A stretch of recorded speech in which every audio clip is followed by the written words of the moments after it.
বিসমিল্লাহির রহমানির রহিম। প্রিয় পঞ্চম শ্রেণীর শিক্ষার্থীবৃন্দ, আসসালামু আলাইকুম। আমি ফারিয়া সুলতানা, সহকারী শিক্ষক, কেপিবি স্কুল অ্যান্ড কলেজ। আজ আবার তোমাদের সাথে আমাদের অনলাইন ক্লাসে যোগ দিচ্ছি। বিগত আমাদের যে অনলাইন অ্যাসাইনমেন্ট 1 যেটা শেষ হয়েছে, তার রেজাল্ট এখনও আমরা পাইনি। অনেকেই আমার কাছে তোমরা প্রশ্ন করছো, টেলিফোন করছো, জানতে যাচ্ছো রেজাল্ট ব্যাপারে। তো খুব শীঘ্রই তোমরা রেজাল্টটা পেয়ে যাবে, এতে টেনশনের কিছু নেই। তো আগামীতে আমাদের আবার অনলাইন অ্যাসাইনমেন্ট 2 আছে, যার সিলেবাস আমাদের অনলাইনে দেওয়া আছে। সবাই ইনশাল্লাহ সিলেবাসটা পেয়েছো আর সেই অনুযায়ী পড়াশোনা করছো বাসায়। তো আমরা সেই সিলেবাস অনুযায়ী আমরা একটু বলতে চাই যে সিলেবাসে আমাদের কি কি আছে। গত ক্লাসেও তোমাদের সাথে আমি বলেছিলাম সিলেবাস সম্পর্কে, যে আমাদের সিলেবাসে আনসিন প্যাসেজ আছে আর সেই প্যাসেজ থেকে আমাদের কি কি লিখতে হবে। গত ক্লাসে কিন্তু আমি সেগুলো নিয়ে আলোচনা করেছি। গত ক্লাসটা যারা দেখেছো তারা ভালোভাবে বুঝতে পারবে, আর যারা ক্লাসটা মিস করেছো তারা আবার দেখে নেবে। আজ সেই ধারাবাহিকতায় আমাদের সিলেবাসে যেমন আছে ইনস্ট্রাকশন আছে মানে সাজেশন, এবং আমাদের ফর্ম, এবার আমাদের সিলেবাসে ফর্ম আছে, 5 নম্বরের ফর্ম আছে। তো সেই দুটো বিষয় নিয়ে আজকের ক্লাসে তোমাদের সাথে আলোচনা করব। আশা করি তোমরা মনোযোগ সহকারে ক্লাসটা শুনবে এবং বোঝার চেষ্টা করবে। তাহলে আমরা দেখতে পাচ্ছি এখানে কি কোশ্চেন নং 10। কোশ্চেন নং 10-এ কি আছে দেখো, read the suggestions about observing a birthday. Read the suggestions about observing a birthday মানে একটা জন্মদিন উদযাপন, সেটা সম্পর্কে আমরা একটু পড়ি, কিভাবে উদযাপিত হয় কিভাবে জন্মদিন উদযাপিত করা যায়। দেন অ্যান্সার দ্য কোশ্চেন্স। এরপরে এটার উপরে আমাদের কিছু প্রশ্ন থাকবে, 3টা প্রশ্ন থাকবে, সেই প্রশ্নগুলোর উত্তর দিতে হবে। তো এখানে লেখা আছে দেখো, how to observe a birthday, কীভাবে আমরা একটি জন্মদিন উদযাপন করতে পারি, সেটা কিন্তু এখানে আমাদের ছোট্ট একটা গল্পের মধ্যে লেখা আছে। তাহলে 1 নম্বর কি আছে, invite the guest and decorated your drawing room. Invite করতে হবে কাদেরকে? গেস্ট, আমাদের মেহমানদেরকে ইনভাইট করতে হবে, আমন্ত্রণ করতে হবে। And decorate your drawing room, তোমার যে বসার ঘরটা, সেই বসার ঘরটা সাজাতে হবে।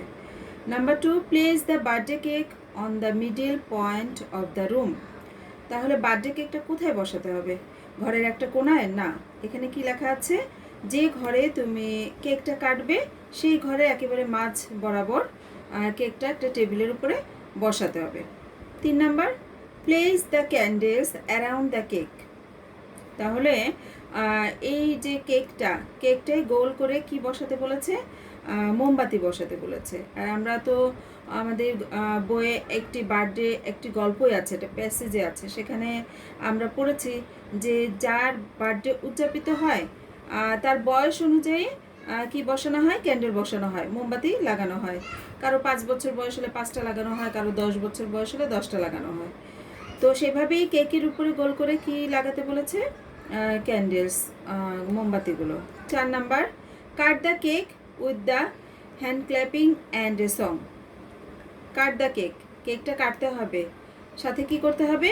হ্যান্ড ক্ল্যাপিং মানে হাতে তালে দিতে হবে, অ্যান্ড এ সং একটি গান গেতে হবে। আর কেক কাটার সময় কোন গানটা গেতে হয় সেটা কিন্তু আমরা সবাই জানি যে হ্যাপি বার্থডে একটি গান আছে, সেই গানটা আমাদের গাইতে হয়। 5 নম্বরে আছে arrange a short cultural function to make the party a joyful one. Arrange আয়োজন করতে হবে কি? এ শর্ট কালচারাল ফাংশন, একটা ছোট্ট সাংস্কৃতিক অনুষ্ঠান, টু মেক দ্য পার্টি আমাদের অনুষ্ঠানটা জয়ফুল ওয়ান, খুব আনন্দ ঘন করে তোলার জন্য ছোটোখাটো একটা কালচারাল ফাংশন, সাংস্কৃতিক অনুষ্ঠান আয়োজন করতে হবে। তো এই যে 5টি লাইন আমাদের পরীক্ষা সাজেশনের ভিতরে, এই 5টি লাইন এরকম করে দেওয়া থাকবে। 5টি লাইনের মধ্যেই ছোটোখাটোভাবে গল্পটা বোঝা যাবে, আর এই গল্পটা বুঝেই কিন্তু এই গল্পের উপরে 3টি প্রশ্ন দেওয়া থাকবে। তো এই গল্পের উপরে ডিপেন্ডস করেই এই 3টি প্রশ্নের উত্তর তোমাদেরকে দিতে হবে। এই সাজেশনের উপরে আমার আরও একটি ক্লাস ছিল, এর আগে আমি আরও একটি ক্লাস করেছি, সেখানেও অনেক বিস্তারিতভাবে সাজেশনগুলো তোমাদেরকে বোঝানোর চেষ্টা করেছি যে সাজেশনের প্রশ্নের উত্তর কিভাবে আমরা লিখতে পারি সঠিকভাবে।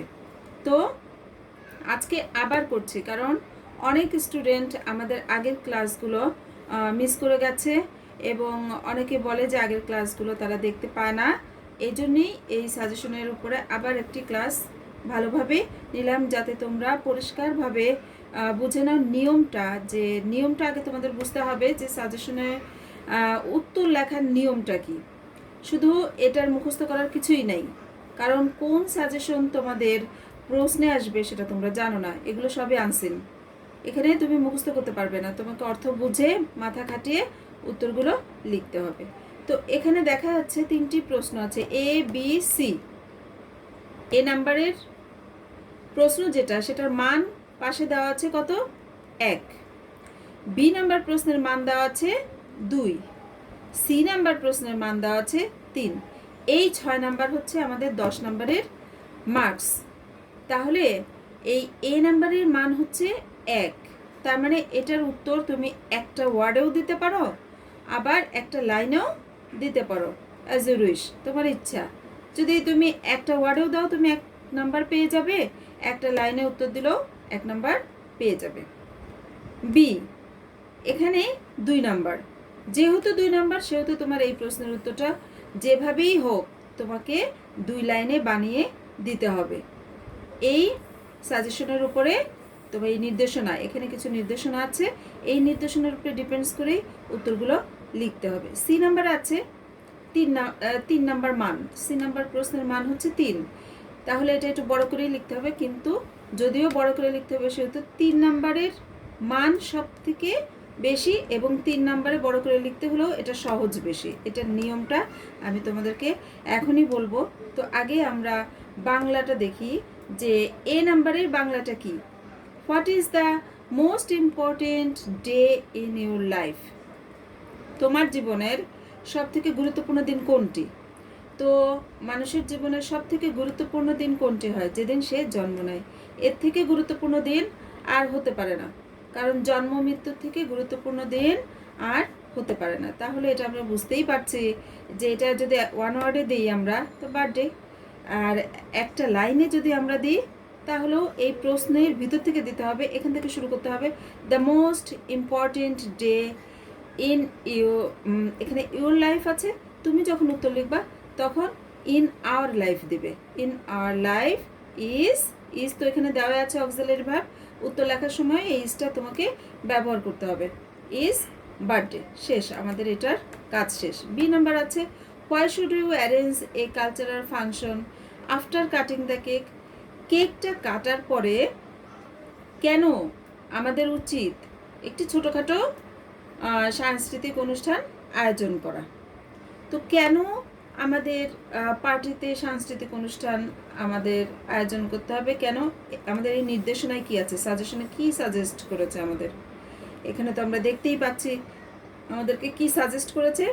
Arrange a short cultural function to make the party a joyful one. তো এই লাইনটা পড়লেই কিন্তু আমরা এইটার উত্তর পেয়ে যাচ্ছি, যে এখানে আমাদেরকে নির্দেশ দিয়েছে যে অ্যারেঞ্জ করতে হবে একটি ছোটোখাটো একটি সাংস্কৃতিক অনুষ্ঠানের কারণ two make the party a joyful, কারণ আমাদের অনুষ্ঠানটাকে আনন্দ ঘন করে তোলার জন্য, যেন অনুষ্ঠানের যারা আমন্ত্রিত অতিথি তারা যেন বোর ফিল না করে, সেজন্য আমাদের কী করতে হবে? সাংস্কৃতিক অনুষ্ঠানে গান, নাচ হতে পারে, অভিনয় হতে পারে, কবিতা আবৃত্তি হতে পারে। তো এগুলো দেখলে গেস্ট যারা আসবে এবং ঘরের মানুষের সবাই কি আনন্দ পাবে, হ্যাঁ, তারা জয়ফুল থাকবে। তো এই কারণেই আমাদের একটা ছোটোখাটো কালচারাল ফাংশন আয়োজন করা উচিত। তো এই কথাগুলোই 2 লাইনে তোমাকে মিনিমাম 2 লাইনে লিখতে হবে। 3-4 লাইনেও যদি তুমি লেখো তো আরও ভালো, কিন্তু মিনিমাম 2 লাইনে লিখতে হবে, নাহলে 2 নাম্বার পাবে না। সি নাম্বারে আসি, how do you observe your birthday? কীভাবে তুমি তোমার জন্মদিন পালন করতে পারো? তো কিভাবে, হাউ, তুমি তোমার জন্মদিন পালন করতে পারো, সেটা সাজেশন তো আমাদের এখানে দেওয়াই আছে, এখানে দিয়ে দিয়েছে। এই যে 5টি লাইন, এই 5টি লাইন কেন, এই 5টি লাইনে যা যা বলা আছে সেইগুলোই হচ্ছে আমরা এইভাবেই জন্মদিন পালন করতে পারি। সুতরাং এটার উত্তর কিন্তু আমাদের এইগুলোই, যা সাজেস্ট করেছে সেটাই হচ্ছে 3 নম্বরের উত্তর।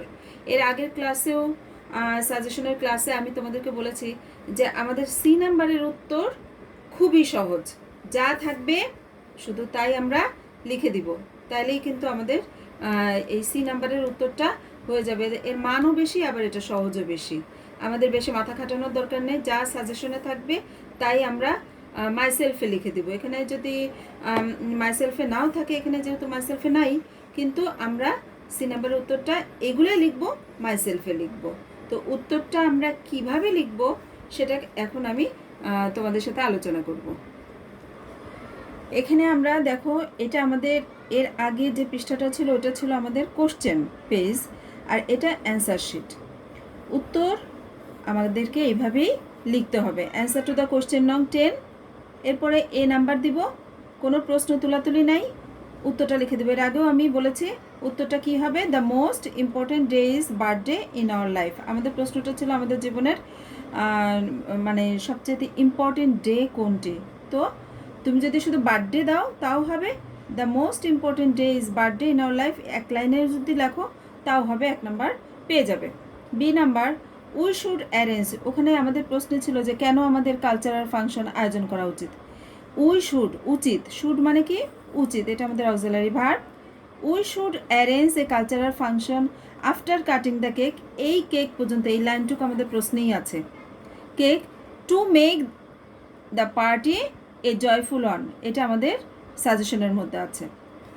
এই গেল 1 লাইন, আমি বলেছিলাম 2 লাইন বানাতেই হবে। We can get pleasure from song, dance, act, ETC etcetera. We can get, আমরা পেতে পারি কি, প্লেজার, আনন্দ, ফ্রম সং, ডান্স, অ্যাক্ট, অভিনয়, গান, নাচ ইত্যাদি থেকে আমরা কি পেতে পারি, আনন্দ পেতে পারি। এই লাইনটা তোমরা তোমাদের নিজের মন থেকে বানিয়ে দিতে পারো, এর বাইরেও যে কোনো লাইন তোমরা তোমাদের মন থেকে বানিয়ে দিতে পারো, কারণ এটা সাধারণ চিন্তা থেকেই তোমার আসবে যে আমাদের জন্মদিনে যদি কালচারাল ফাংশন আয়োজন করি তো আমরা কি পেতে পারি, আমরা প্লেজার পাবো, আনন্দ পাবো, সবাই আনন্দ পাবে। সি নাম্বারে আসো, দেখো আমি এখানে উত্তরটা লিখি নাই, কেন লিখি নাই সেটা আমি বলছি। অ্যাট ফার্স্ট এটা লিখতেই হবে, যে কোনো সাজেশনে সি নাম্বার উত্তর লেখার সময় অ্যাট ফার্স্ট তোমাকে লিখতেই হবে, লিখে একটা কমা দিতে হবে। তারপর আমি বলেছিলাম ওই পাশে যে মাই সেলফে তোমাকে উত্তর দিতে হবে, দেখো এখানে আই লিখেছে, আই ইনভাইট দ্য গেস্ট, তারপরে ডট ডট ডট ডট দিয়ে রেখেছি কেন, কারণ ওই যে বলেছিলাম যে প্রশ্নে যা আছে তাই আমি এখানে লিখে দিব মাইসেলফে, আর মাইসেলফ মানে আই দিয়ে লিখতে হবে। At first I invite the guest মানে প্রথমত আমি মেহমানদেরকে আমন্ত্রণ করব। তারপরের যে কথাগুলো কোথায় আছে দেখো তো, তারপরের কথাগুলো এই যে আমাদের সাজেশনের মধ্যে আছে। অ্যাট ফার্স্ট আইটা শুধু জুড়ে দিয়েছি, invite the guest and decorate your drawing room. Your drawing room তো হবে না, কি হবে, মাই ড্রয়িং রুম, যেহেতু মাই সেলফে লিখবা ইউরগুলো সব মাই হয়ে যাবে। To place the birthday cake on the middle point of the room, same রেখে দাও। 3 number line, place the candles around the cake, এই প্লেসের আগে একটা আই জুড়ে দাও, I place the candles around the cake, তারপরে ফুল স্টপ। তারপরে আবার দেখো, I cut the cake with the hand clapping and a song. আবার I arrange a short cultural function to make the party a joyful one. তার মানে at first যোগ করতে হলো, আর কি যোগ করতে হলো, আই যোগ করতে হলো, আর কিছুই যোগ করতে হয় না, আর শুধু ইয়োর থাকলে মাই হয়ে যাবে মাই সেলফে করার জন্য। তাছাড়া যা যা আছে অ্যাজ ইট ইজ আমরা সি নাম্বারের উত্তরে এখানে লিখে দিব। এই জন্যে এই উত্তরটা আমি তোমাদের জন্য লিখি নাই, তোমরা বাসায় প্র্যাকটিস করবে। তো সাজেশনের যে 3টা প্রশ্ন, এই 3টা প্রশ্ন কিন্তু আমি আলোচনা করলাম, নিয়ম বলে দিলাম কিভাবে আমরা সাজেশনের এই নিয়মটা সহজভাবে উত্তরগুলো লিখতে পারি। এখন আমরা একটু আলোচনা করব সবথেকে সহজ আমাদের যে জিনিসটা আমরা সবাই পারি, এটা কেউই ভুল করে না। তারপরে একটু বলে দিই কোশ্চেন নং 13।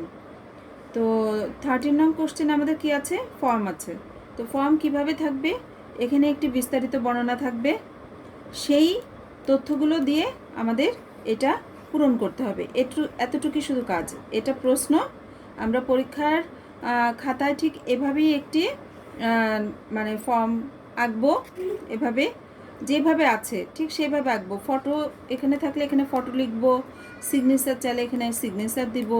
তো আমি কিভাবে আমি একেবারে লিখে তোমাদেরকে দেখাচ্ছি।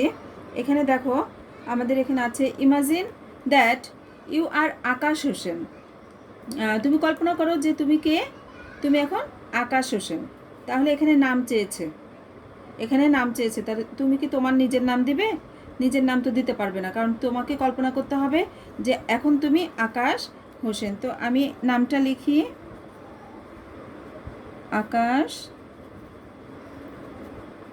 হোসেন। ফাদার্স নেম কোথায় আছে? Your father's name is MD Belal Hossain. পেয়ে গেছি বাবার নাম এমডি বেলাল হোসেন। এরপরে মার নাম, and your mother's name is Mrs Helena Banu. তাহলে হেলেনা বানু। এরপর আছে হোম অ্যাড্রেস। দেখো এখানে আছে you live at 1/3 station road Bogura. তাহলে এটাই আমার home address, 1/3 station road Bogura. Date of birth কোথায় আছে? Your date of birth is 11th September 2007। তাহলে 11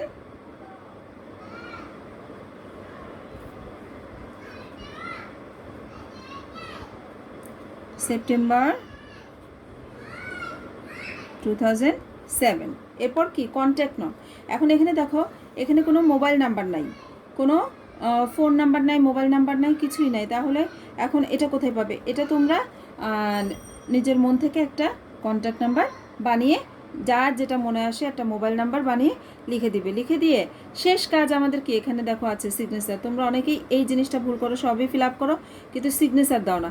আবার অনেকেই করে কি যে এটা সব ফিল আপ করলে সিগনেচারের সময় তার নিজের নাম লিখে দেয়, কিন্তু সেটা কিন্তু হবে না। কারণ যেহেতু এখানে তোমাকে একটা গল্প দিয়েছে যে আকাশ হোসেন, তাহলে তুমি এখন আকাশ, তাহলে সিগনেচার আকাশই করবে। তাহলে সিগনেচারটা করে দাও আকাশ হোসেন। এই গেল আমাদের ফর্মের কাজ, এখানেই আমাদের ফর্মের কাজ শেষ। এভাবে তুলে এরকম ঘরটা করে, আমি এখানে কালার পেন দিয়ে করেছি তোমাদের বোঝানোর জন্য, কিন্তু তোমরা কিন্তু কালার পেন দিয়ে করবে না, আবার তোমরা কলম দিয়েই করবে। করে এখানে ফটো লিখবে, এখানে হেডিংটা লিখবে, এভাবে তুলবে, তুলে এটা ফিল আপ করবে। জাস্ট এটা করলেই আমরা 5 নম্বরের কাজ শেষ, 5 নম্বর পেয়ে যাব। তো শিক্ষার্থীবৃন্দ, এতক্ষণ যাবৎ কিন্তু আমাদের সিলেবাস থেকে আমাদের যে সাজেশন আছে, একটি সাজেশন নিয়ে আলোচনা করেছি এবং ফর্ম নিয়ে আলোচনা করেছি। আমি জানি এগুলো তোমরা পারো এবং এর আগেও অনেক ক্লাসে এগুলো নিয়ে আলোচনা করা হয়েছে। আগের ক্লাসগুলো যারা পেয়েছো, যারা দেখেছো, তারা তো আগের ক্লাসগুলো ভালোভাবে দেখেছো, তাদের জন্য আরও সহজ। আর যারা দেখো নাই তারা আজকের ক্লাসটা মনোযোগ সহকারে দেখবে, বাসায় প্র্যাকটিস করবে আর নিয়মগুলো মনে রাখবে।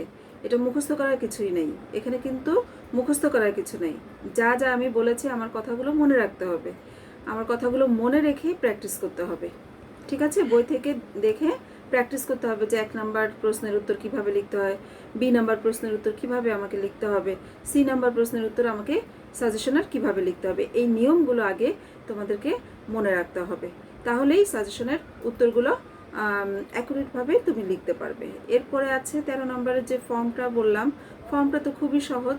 ফর্মটা যদি তোমাদের ছোট একটা গল্প দিয়ে আসে, যদি তথ্যগুলো দেওয়া থাকে তাহলে সেই তথ্যগুলো দিয়ে ফর্মটা ফিল আপ করতে হবে। আর যদি তথ্য না দেওয়া থাকে তাহলে তোমার নাম, তোমার তথ্যগুলো দিয়ে পূরণ করতে হবে। তবে সাধারণত তোমাদের গল্প দিয়েই, তথ্য দিয়েই ফর্মটা আসবে। ওই তথ্যগুলো দেখে দেখে তোমাদের ফর্মটা পূরণ করতে হবে। এই ছিল আজকে আমাদের আলোচনার বিষয়। আমি আশা করি তোমাদেরকে ভালোভাবে বোঝাতে পেরেছি, আর তোমরাও বোঝার চেষ্টা করেছো এবং প্র্যাকটিস করবে বাসায়। তো আজ আর না, আল্লাহ হাফিজ।